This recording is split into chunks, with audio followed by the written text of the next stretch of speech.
Bonjour à toutes et à tous, très heureux de vous trouver ici sur le campus de TBS Éducation pour ce live consacré aux 5 points forts de TBS Éducation et qui de mieux pour parler de ce sujet qu'Anne Rivière. Anne Rivière, bonjour. Bonjour Dimitri. Anne Rivière, vous êtes donc directrice du programme Grande École de TBS Éducation. Je vous laisse peut-être vous présenter un petit peu plus amplement avant qu'on déroule les 5 points, les 5 forces que nous avons choisi de dérouler aujourd'hui.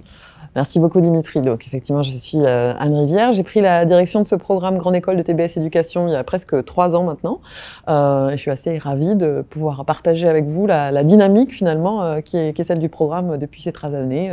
Nouveau campus, propositions pour nos étudiants, mais je sais que nous allons avoir la possibilité de pouvoir en dire plus ensemble. C'est ça, on va tâcher de ne pas tout spoiler effectivement. Alors commençons peut-être par l'un des points les plus différenciants de l'école, c'est la culture du double diplôme. Alors effectivement aujourd'hui d'autres écoles proposent des doubles diplômes, mais en l'occurrence, c'est quand même quelque chose qui est ancré depuis très très longtemps dans l'ADN de TBS Éducation et de sa pédagogie, en particulier peut-être pour le programme Grande École, et avec une spécificité, c'est que 100% des étudiants obtiennent un double diplôme in fine. Effectivement, c'est un des points clés de la maquette pédagogique du programme Grande École, cette idée de 100% de double diplôme.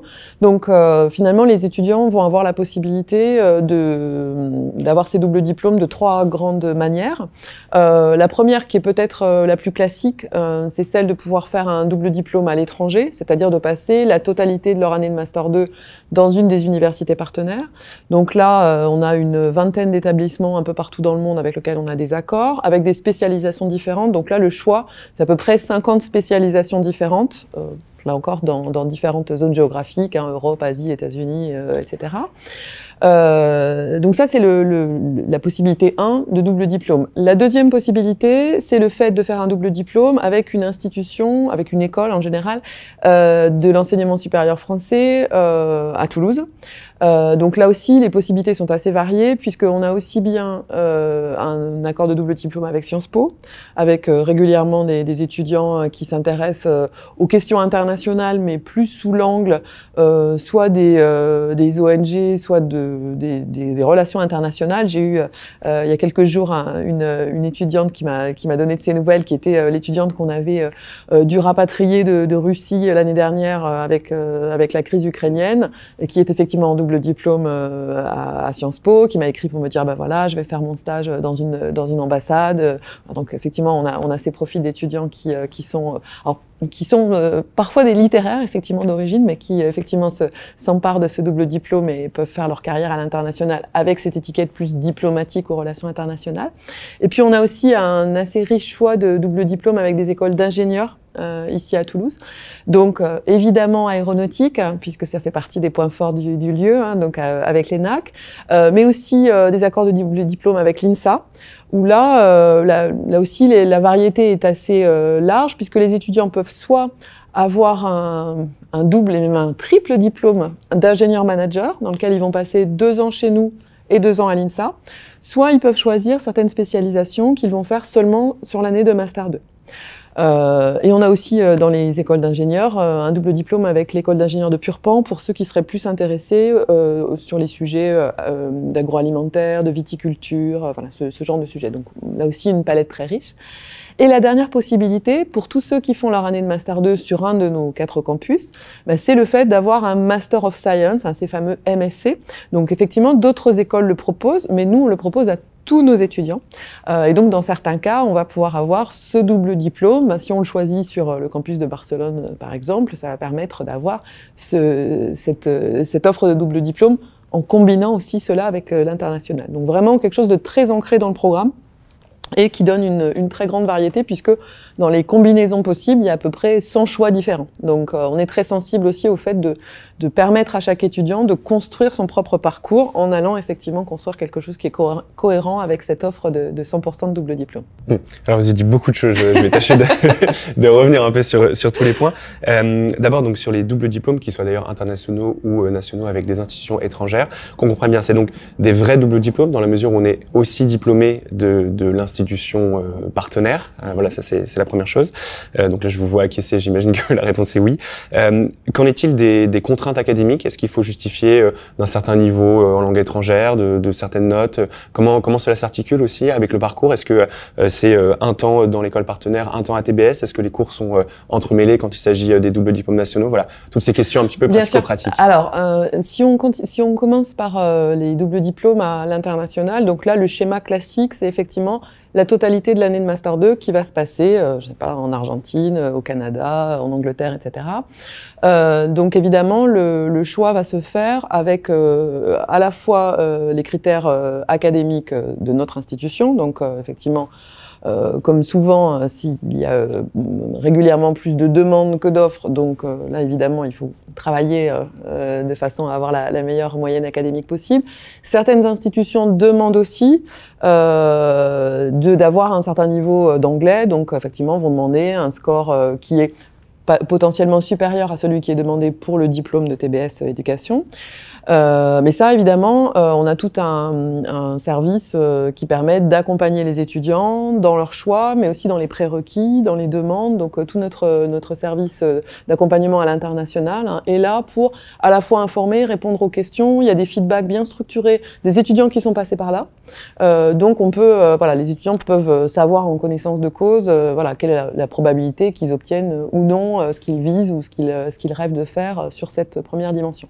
Donc ça, c'est pour l'international, donc des critères académiques avec, le cas échéant, sur certaines institutions, une mesure de niveau d'anglais supérieure à celle qui est demandée sur les autres cursus, mais avec beaucoup de clarté au départ et beaucoup d'accompagnement, y compris sur des questions, j'allais dire, logistico-logistiques, pour que toutes les conditions de visa, etc., soient les plus claires possibles. Et donc tout ça se décide en deuxième année, pour les doubles diplômes internationaux. Tout à fait. Pour les autres doubles diplômes avec les établissements français cette fois-ci, alors le schéma le plus classique, c'est que les étudiants vont faire leur année de L3 et leur année de Master 1 avec nous, à TBS Éducation, et ensuite vont passer les 2 années suivantes dans l'école d'ingénieur ou à Sciences Po, parce que là, le schéma est à peu près le même. Donc là, pas de... Tu parlais d'entremêler des cours. Bon, on est dans des séquences dans lesquelles une année est passée quelque part, une autre année est passée dans une autre institution, avec là aussi des choix et des sélections qui se font en début d'année de Master 1. Donc, ce qui permet aux étudiants effectivement de savoir. Il y a à la fois des éléments académiques, mais il y a aussi des éléments très importants de motivation. Et donc, le choix se fait par un choix commun entre les écoles partenaires et TBS Éducation. Le but du jeu étant évidemment de faire en sorte que les étudiants réussissent. Donc, on a régulièrement des questions, par exemple sur les maths. Quel niveau de maths il faut avoir pour les écoles d'ingénieurs? Mais ça fait partie des éléments qui sont regardés dans le dossier, puisque le but du jeu, c'est que si on accepte que les étudiants rentrent dans ces cursus, on souhaite qu'ils réussissent jusqu'au bout. Il n'y a pas de cas de figure. Ils peuvent changer d'avis, ça c'est toujours possible, mais en revanche, tout est fait pour qu'ils puissent réussir et aller jusqu'au bout de leur double diplomation. Et alors bon, c'est assez clair, je pense, sur ces 2 premiers points. Le dernier, c'est la question des MSc. Donc ça, c'est en quelque sorte les doubles diplômes internes à TBS, puisque les étudiants sont également ont la possibilité du moins d'être diplômés du programme Grande École et d'un MSc d'autre part, d'un Master of Science. C'est peut-être une terminologie qui n'est pas encore très claire pour la plupart des étudiants de prépa qui nous regardent. Est-ce que vous pouvez l'expliciter et aussi expliquer la valeur ajoutée justement d'un tel MSc? Alors le MSc, donc c'est effectivement la contraction de Master of Science, qui est finalement un type de diplôme qui vient de l'international. C'est effectivement d'abord finalement les anglo-saxons qui ont beaucoup développé ce type de diplôme, qui est vraiment un marqueur, donc très international, de spécialisation professionnelle. Effectivement, la promesse qui est faite dans un MSc, c'est que en une année, alors parfois c'est 15 mois, on va effectivement pouvoir aller directement sur des sujets qui sont à la fois à la pointe professionnellement et académiquement. Donc ça veut dire que très concrètement, un Master of Science, chez nous, c'est 450 heures de spécialisation, dans des spécialisations très variés. Hein. Ça peut être aussi bien, je sais pas, du corporate finance, ou bien de l'intelligence artificielle, ou bien du marketing digital, ou de la supply chain, qui est un des sujets qui monte vraiment beaucoup chez nos étudiants, notamment ceux qui veulent faire de l'alternance, parce qu'il y a beaucoup de demandes. Donc là, effectivement, j'allais dire la combinaison du point de vue de la maquette, c'est vraiment un enseignant-chercheur de l'école qui va être pointu dans les recherches académiques sur le sujet, et des interventions avec des intervenants professionnels, des entreprises partenaires, pour que les étudiants soient vraiment les plus professionnalisés possibles et soient le mieux en prise possible avec leur premier emploi, puisqu'on est vraiment dans une logique de spécialisation professionnelle. Je vous propose de passer maintenant au deuxième point qu'on a déjà un petit peu évoqué en creux, c'est la question de l'international. Alors, on l'a évoqué au travers des doubles diplômes internationaux, mais bien sûr, l'offre ne se résume pas à cela. Elle est assez ambivalente avec, d'un côté, donc, des doubles diplômes ou des échanges académiques, hein, plus de 140 partenaires académiques, et d'autre part aussi des campus en propre à l'étranger. C'est là aussi quelque chose d'assez atypique, hein. Toutes les écoles n'ont pas fait ce choix. Est-ce que vous pouvez simplement expliquer comment tout ça s'articule et pourquoi vous avez choisi, en plus des nombreux partenariats que vous avez tissés, de vous implanter par ailleurs dans des localités étrangères? Alors c'est vrai qu'effectivement, là encore, hein, une de nos spécificités, j'allais dire spéciale TBS Éducation, c'est le fait d'avoir un « et ». Donc à la fois la possibilité de partir, donc non seulement en double diplôme, mais aussi en semestre, dans des universités partenaires. Donc là, sur ce premier volet de l'international, donc en effet, on a un peu plus de 140 partenaires, donc sur tous les continents, avec effectivement un soin très important pour nous sur le critère de la qualité académique de ces institutions. TBS Éducation fait partie des écoles qui sont triplement accréditées, et nos partenaires à l'international sont aussi au moins double accrédités, ce qui permet à nos étudiants d'avoir la garantie d'avoir des cours d'excellente qualité, puisque derrière la mobilité internationale, il y a bien sûr l'expérience de vie, mais il y a aussi bien entendu le fait d'avoir des enseignements de grande qualité, donc ça c'est quelque chose auquel on est très sensible. Et effectivement, on a également construit depuis assez longtemps maintenant, puisque on a fêté il y a quelques années les 20 ans par exemple du campus de Barcelone, et l'histoire à Casablanca est aussi inscrite dans le temps. On a choisi aussi de s'implanter finalement dans des pays qui avaient quelque part, enfin dans des villes, parce qu'effectivement je pense que les liens initiaux sont des liens entre des villes avec lesquelles il y avait une histoire, alors une histoire j'allais dire de ville à ville, mais aussi une histoire avec des alumni, une histoire avec des communautés, et puis finalement des villes dans lesquelles certaines activités économiques avaient aussi une consonance avec les activités toulousaines. Donc on a fait le choix d'avoir des campus en propre parce que ça nous permet aussi d'avoir une expérience internationale avec un corps professoral qui est notre corps professoral, donc de développer des programmes, des maquettes pédagogiques qui permettent à nos étudiants de trouver à la fois les questions d'innovation pédagogique et notre petit touch pédagogique. On a un corps professoral très engagé à l'école, et donc ça permet à nos étudiants de pouvoir avoir cette touch aussi à Barcelone et à Casablanca. Donc pour nous c'est très complémentaire, et là encore on peut combiner ces différentes possibilités. Il est possible d'aller à Barcelone et aussi d'aller, je sais pas, aux États-Unis ou au Canada ou en Corée, en université partenaire. Oui, donc c'est ça, on a bien compris, c'est pas où, c'est bien et. Voilà, bien, je pense que c'est le maître mot, effectivement. Alors un petit mot peut-être quand même sur les deux campus, alors implantés depuis très longtemps, mais renouvelés très récemment. J'ai eu l'occasion d'aller à l'inauguration du campus de Barcelone. Bon, c'est plutôt sympathique. Je sais pas ce que vous en pensez, mais. C'est vrai qu'un des éléments sur lesquels on avait travaillé quand on a défini notre plan stratégique il y a un peu plus de 2 ans maintenant, c'était effectivement une promesse de renouveler les 4 campus de l'école, donc de pouvoir à la fois dans notre réflexion sur le bien-être étudiant, sur aussi finalement la façon dont on voulait concrètement inscrire nos campus dans notre démarche environnementale, puisqu'on est effectivement société à mission depuis l'année dernière. Donc on avait toute une réflexion sur la transformation des campus, à la fois en termes de lieu de vie, mais aussi de façon à ce qu'ils s'insèrent bien dans ces villes et qu'ils soient effectivement respectueux des dernières normes environnementales.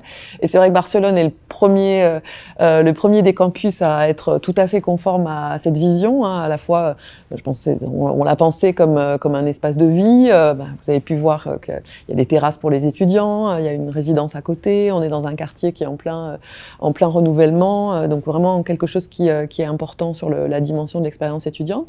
Le campus de Casablanca va aussi être sur un format un peu similaire pour la rentrée 2024. Donc là, vraiment tout à fait un bâtiment neuf dans un nouveau quartier plutôt dédié à la finance, qui est évidemment un des éléments économiques importants de Casa. Et puis effectivement le campus de Paris. Donc on a effectivement eu la chance de pouvoir trouver un nouveau lieu qu'on a utilisé depuis cette rentrée, et on est en train de travailler sur les travaux qui vont permettre effectivement de faire de ce lieu qui a beaucoup de cachets quelque chose qui correspond aussi à l'état d'esprit dans lequel on veut continuer à travailler. Puis le campus de Toulouse sera celui qui arrivera en 2026 avec cette dynamique-là. Donc c'est vrai que derrière l'idée de campus, il y a à la fois l'idée de maquette pédagogique, de spécificité des enseignements, et puis il y a aussi finalement cette dimension de bien-être étudiant et de mise en pratique de nos engagements en matière de RSE. Alors la finance pour Casa, je crois aussi savoir qu'il y a une pédagogie très particulière également à Barcelone. Tout à fait. Alors c'est vrai qu'à Barcelone, on a travaillé dans les axes de développement, notamment tout ce qui est lié à la transformation digitale.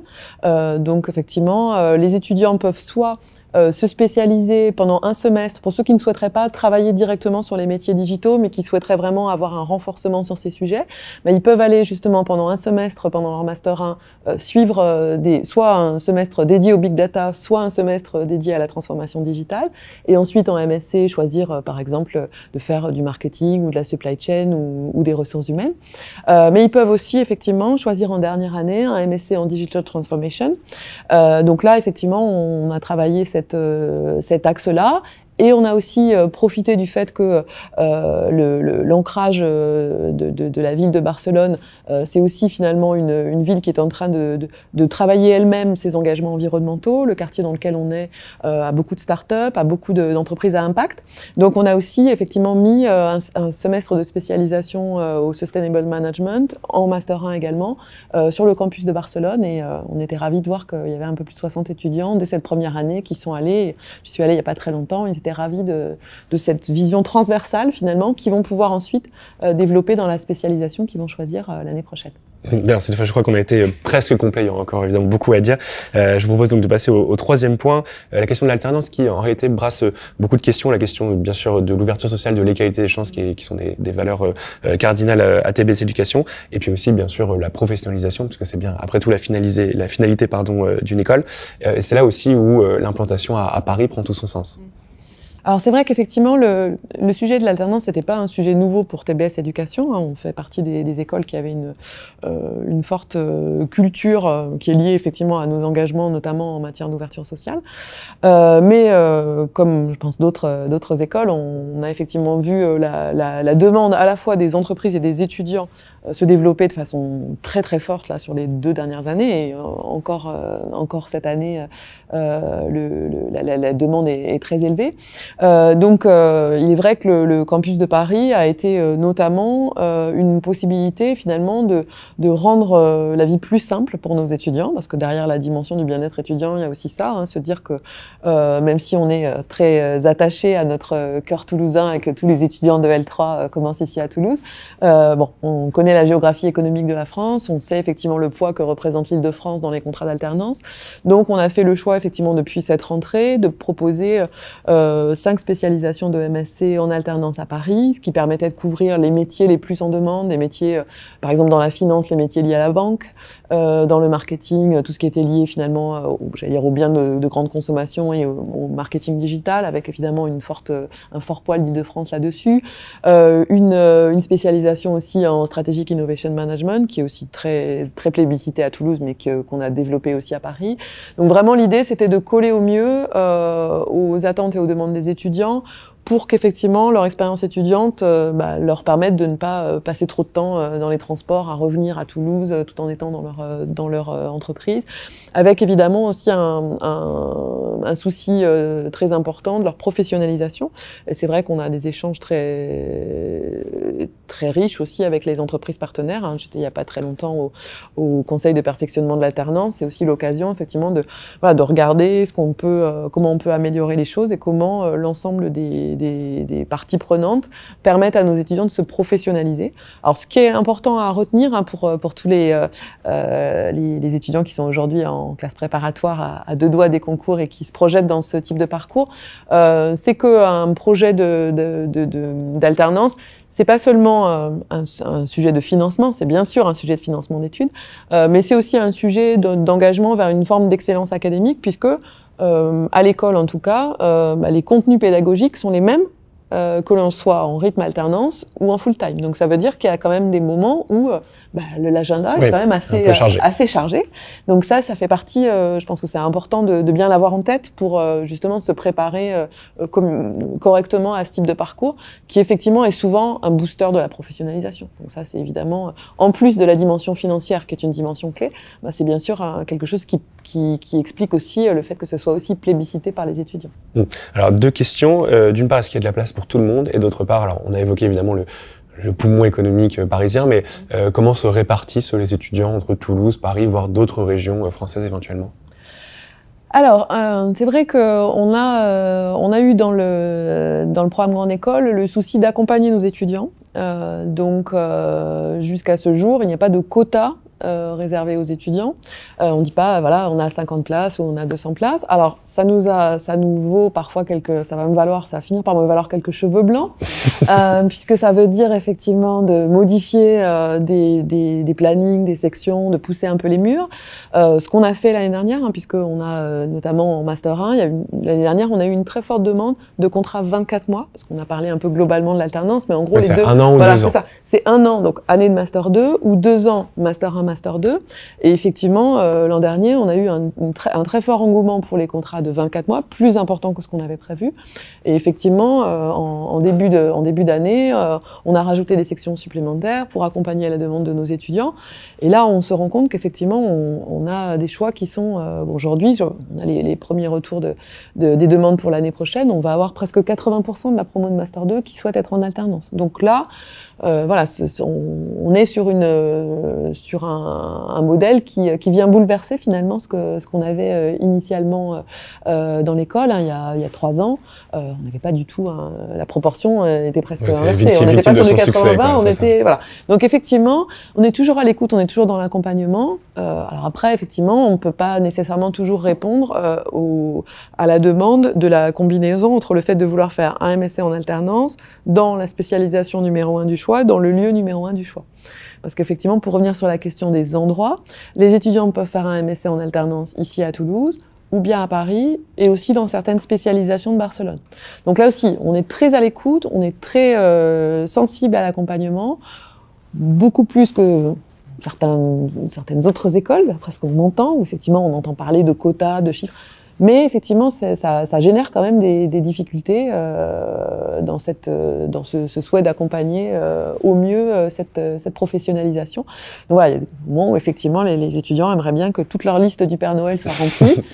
Parfois, effectivement, on prend le choix 2 ou le choix 3. Voilà, on leur demande effectivement ces éléments-là. Mais c'est vrai qu'on est vraiment très soucieux de répondre au mieux à leurs attentes et à leurs projets professionnels, parce qu'effectivement, quand on est dans l'alternance Master 2, on est vraiment, je pense, dans un projet professionnel qui est arrivé à maturité.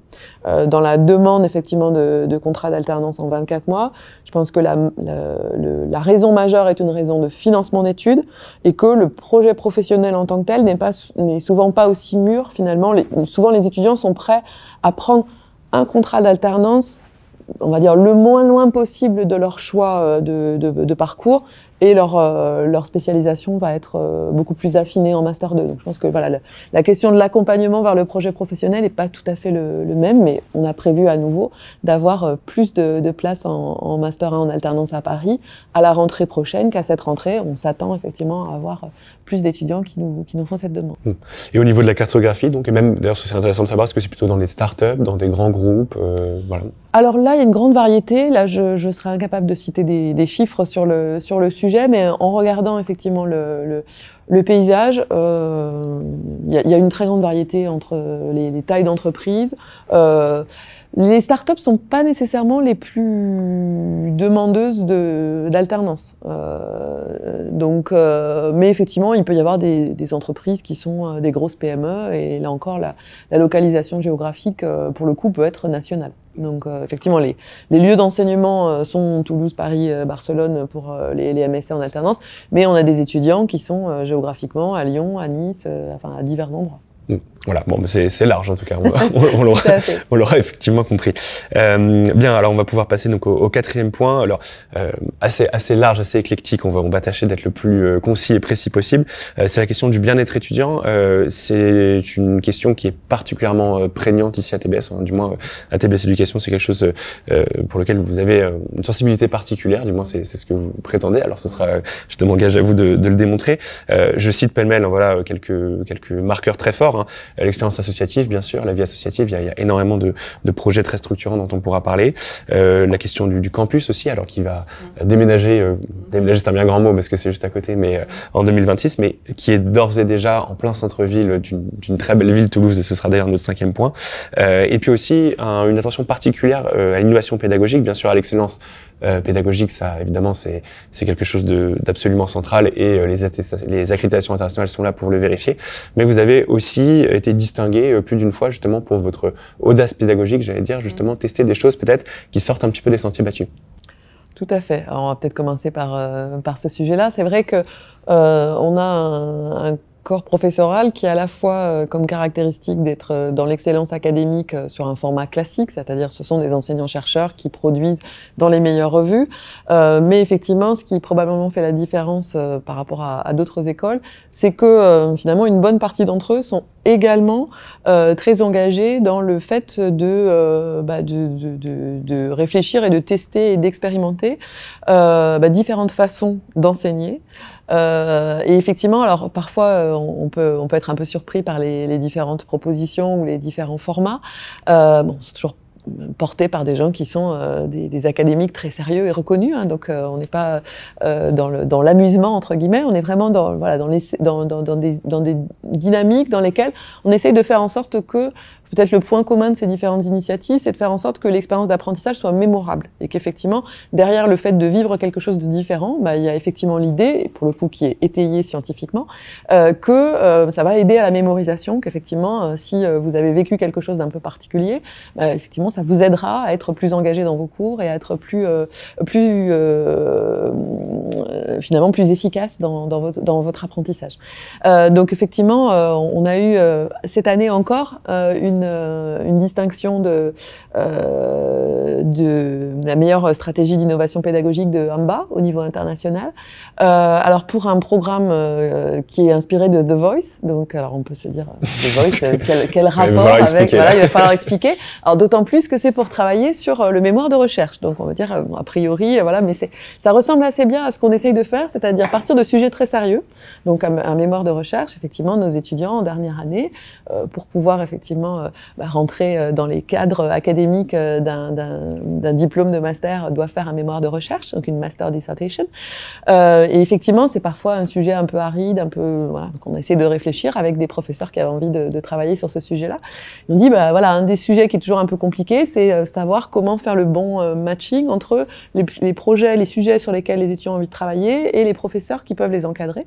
Donc, ils ont développé tout un programme qui s'inspire de The Voice avec la mise en scène, que vous connaissez, avec les jurys, etc., le fauteuil, etc., tout ça, pour effectivement faire le meilleur matching possible entre le pitch des étudiants et le choix des professeurs. Et effectivement, ça a vraiment à la fois généré finalement une dynamique et puis un engagement qui est très différent d'un processus classique dans lequel vous pouvez dire voilà les sujets sur lesquels je peux vous encadrer, ou voilà les sujets sur lesquels je voudrais travailler avec je sais pas, quelque chose qui pourrait être un échange de mails ou un support papier.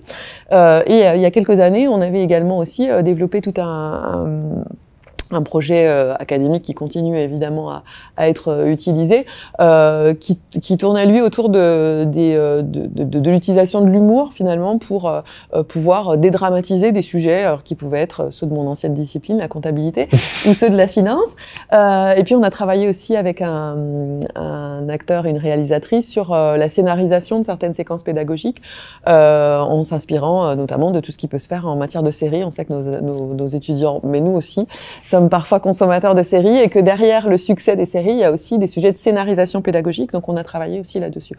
Donc, tout ça pour résumer, le fait que c'est porté par des enseignants-chercheurs très sérieux et très reconnus dans leur discipline, mais que peut-être effectivement dans les éléments qui font la différence de la pédagogie à l'école, il y a cette capacité de se remettre en question et parfois effectivement de faire un pas de côté et puis de vivre effectivement des temps d'apprentissage qui sont un peu décalés, mais qui font aussi partie de cette dimension du bien-être pédagogique dans lequel il y a aussi une relation un peu spécifique entre les étudiants et aussi entre le corps professoral et les étudiants.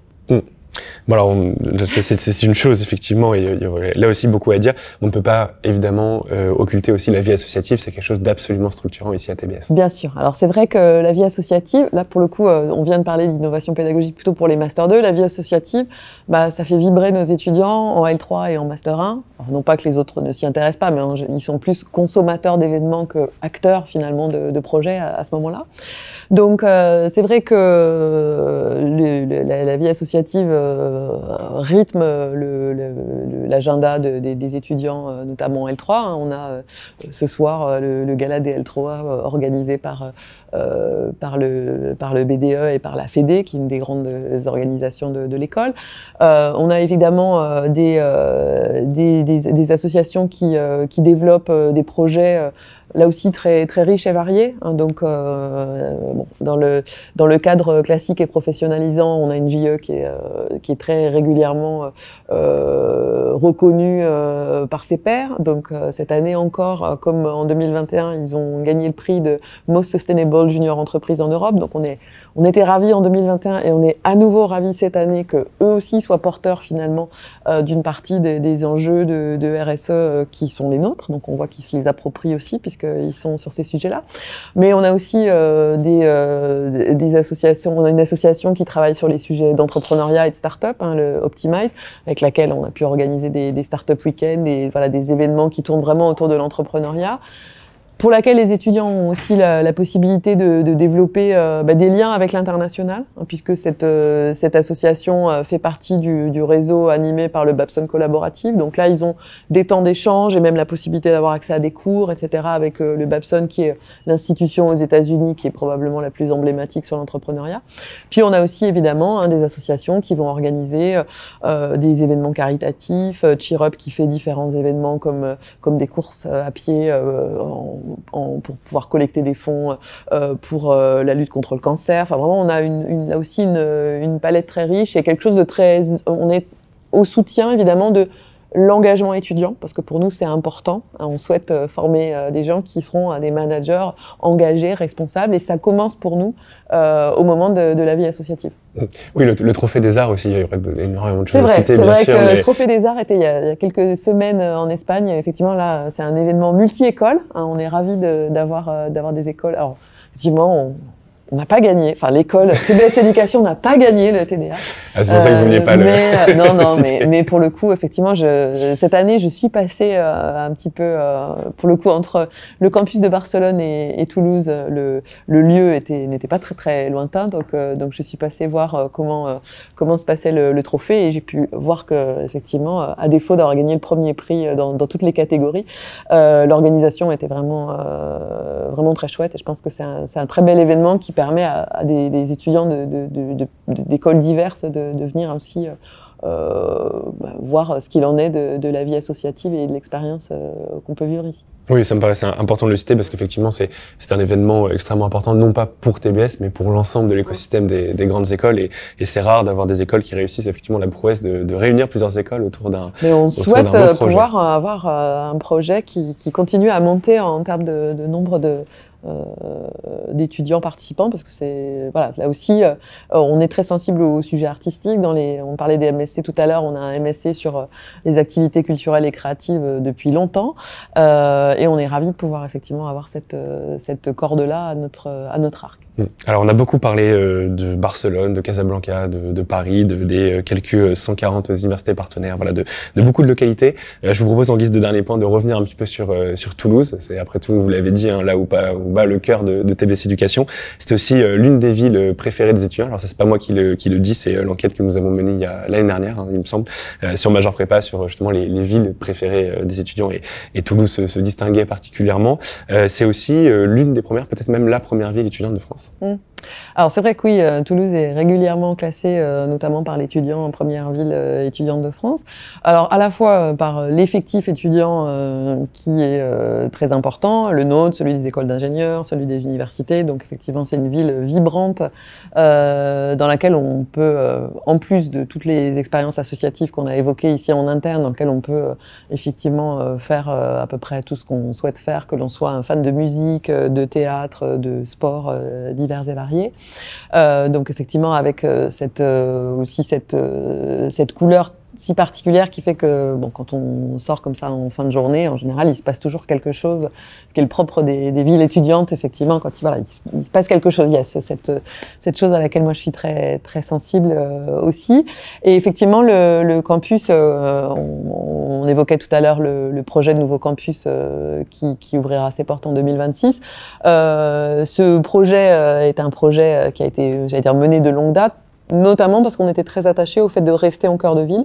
C'est important pour tous nos campus, hein. C'est vrai à Paris où on est dans le 15e, c'est vrai à Barcelone où on est dans un quartier qui est effectivement très dynamique, très proche de la plage, pas loin du centre non plus. C'est vrai aussi à Casablanca dans la nouvelle localisation. Pour nous, c'est important d'avoir, et nos étudiants, quand on discute avec eux, reconnaissent que effectivement pouvoir venir à pied, en vélo, on vient à l'école, on repart, on fait quelque chose, ne pas être éloigné entre guillemets de leur vie étudiante. Oui, là on peut l'attester. On peut pas être plus dans le centre-ville que ça. C'est effectivement quelque chose qui est important dans pour nous, dans leur épanouissement et dans leur bien-être. Donc c'est un élément qui est un élément clé. Parce qu'il nous semble que vivre les quelques années où on est étudiant, c'est bien entendu avoir le meilleur enseignement possible, se professionnaliser, mais c'est aussi s'épanouir. Et derrière l'épanouissement, il y a le fait d'être dans une ville qui est une ville dynamique, une ville vibrante, une ville où on se sent bien. Il me semble que tous les étudiants qui ne connaissent pas, effectivement, pour être moi-même pas du tout toulousaine, je connaissais peu cette ville avant d'y habiter, mais maintenant ça fait 20 ans que j'y suis, donc je suis devenue une Toulousaine de cœur. Et je pense qu'il y a quelque chose de particulier, effectivement, il y a quelque chose dans l'ambiance qui fait qu'on se sent immédiatement bien et bien accueilli. Effectivement, le sourire toulousain n'est pas une légende, hein. Il y a peu d'endroits où les gens sont aussi accueillants et sympathiques qu'à Toulouse. Alors, pour ceux qui connaissent mal, voire pas du tout Toulouse, déjà quels sont les lieux particulièrement emblématiques, j'allais dire. Et puis d'autre part, pour ce qui concerne TBS Éducation, où vivent les étudiants? Est-ce que c'est plutôt à proximité du campus? Est-ce que c'est assez éclaté dans le centre-ville? Ou est-ce qu'il y a un peu des regroupements? Comment ça se passe? Est-ce que c'est simple aussi de trouver un logement à Toulouse? Voilà, c'est des questions aussi très prosaïques, mais qui évidemment intéressent les étudiants. Alors, comme je le disais tout à l'heure, Toulouse est une très grande ville étudiante, donc en matière de logement, il y a beaucoup d'offres possibles. Donc évidemment, il y a des offres très près du campus. Donc très près du campus, et là, l'audience ne peut pas le voir, mais on est à côté d'une place. Et effectivement, il y a 2 résidences qui sont juste à côté, 3 qui sont juste derrière. Donc il est évidemment possible d'avoir accès à ce type de possibilités. Beaucoup d'étudiants cherchent des colocations. Donc là aussi, il y en a beaucoup à Toulouse. Bon, on est très près notamment du métro, donc ça permet d'être là aussi d'avoir le choix entre le fait d'être très près de l'école pour ceux qui trouvent ça mieux, d'être un petit peu plus loin pour ceux qui préfèrent finalement, une fois qu'ils sont sortis le soir, ne pas forcément tomber sur l'école immédiatement. Alors après, pour ce qui est des lieux emblématiques, je vais pas utiliser les mêmes lieux que mes admisseurs en parlant de la place Saint-Pierre qui se trouve être au pied de la Garonne. Mais néanmoins, effectivement, effectivement, pour ceux qui connaîtraient pas du tout Toulouse, on fait partie des villes avec un très joli fleuve qui s'appelle la Garonne, donc dont les berges sont très agréables, avec un dôme de la Grave qui fait partie parfois des représentations de la ville.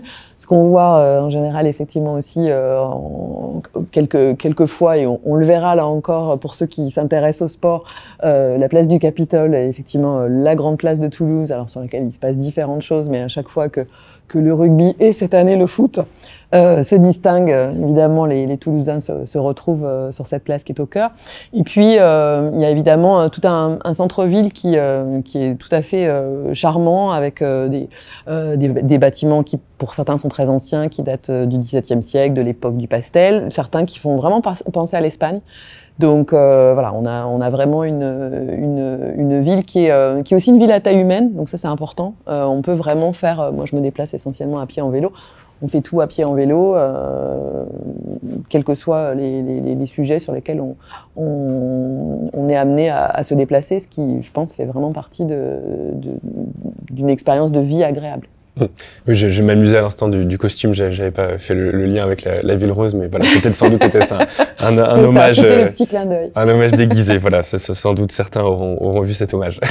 Bien, je crois qu'on a maintenant évoqué tous les sujets, peut-être une toute dernière question, voilà, un peu plus personnelle, j'allais dire, vis-à-vis évidemment des étudiants qui nous regardent, qui sont dans vous le savez, hein, mieux que moi sans doute, dans une période un peu complexe, j'allais dire, de leur parcours étudiant. Simplement, qu'est-ce que vous voulez dire à ces étudiants qui potentiellement ça dépend quand ils regarderont la vidéo, mais ont été ou vont ou sont, plutôt, au futur, on va dire, ou au présent, admissibles à TBS et qui, d'aventure, envisageraient justement de pousser les portes de l'école pour transformer leur admissibilité en admission. Bon, je dirais d'abord que j'espère que si vous êtes admissible à TBS Éducation, vous viendrez en effet découvrir et vivre avec nous pendant les oraux finalement ce qui fait l'ensemble de la richesse de l'école. Le petit message d'encouragement est bien sûr que voilà, restez concentrés et donnez le meilleur de vous-même dans les semaines à venir si vous regardez cette vidéo au moment des écrits, parce que c'est important. Et puis ensuite, préparez tranquillement votre Tour de France, si effectivement vous êtes plutôt dans cette dynamique-là. C'est important, vraiment, sincèrement, de faire le tour des écoles pour vous donner vraiment le choix et de pouvoir expérimenter et vivre vraiment pendant 1 ou 2 jours avec les admisseurs, avec les étudiants, voilà, vous allez passer quelques années dans un endroit, peut-être quelques années dans différents endroits. Vous avez vu qu'avec nous, ça serait plusieurs endroits. Mais en tout cas, c'est important de faire le choix en connaissance de cause. Et je pense que c'est vraiment la qualité de la relation et de ce que vous aurez perçu qui vous permettra de faire le meilleur choix possible. Et voilà, cette fois-ci, nous avons été tout à fait complets. Merci une dernière fois, Anne Rivière, je le rappelle, donc directrice du PGE de TBS Éducation. Merci à vous pour toutes vos réponses. Merci à vous, par ailleurs, d'avoir regardé cette vidéo. N'hésitez pas également à vous rendre sur le site de TBS Éducation. Voilà, nous avons évoqué beaucoup de sujets, mais voilà, sans doute ce sera encore plus précis et plus exhaustif sur le site. Donc voilà, n'hésitez pas à le faire. Et quant à moi, je vous dis à très bientôt pour une nouvelle vidéo sur Major Prépa.